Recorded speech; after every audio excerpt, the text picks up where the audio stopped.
All right, instant reaction after FlyQuest beat DSG in a series 2-1.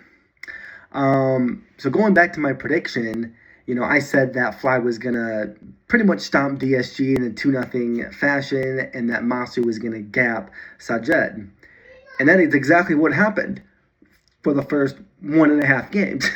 First game was a clean stomp, right? Second game was going that way too. And then we were just like, hey guys, what if what if we throw here at Baron? And the game just, completely changed there. And DSG was able to sort of steamroll after that and ended up taking game 2 pretty easily at the end. I don't know, my takeaway from the first 2 games was, Griffin on Volibear is so fun to watch, and he had such a good game. FlyQuest looked really, good as a team unit again at going after last week. That continued. And then going into game 2, the Jhin pick, man, the Jhin pick. I'm not a fan of Jhin.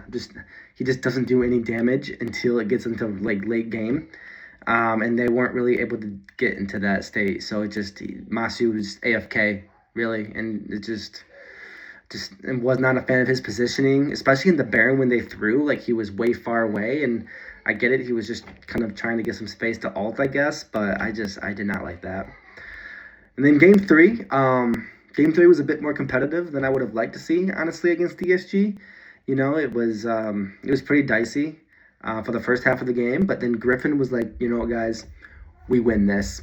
And Griffin completely took over with his Ambessa, which was super fun to watch. Hyper carry jungler. You love to see it, man, from your star rookie. So it wasn't pretty, but in the end, FlyQuest takes care of business. They go on to win, and they take on Cloud9 next week, both, of course, 2-0. Go Fly!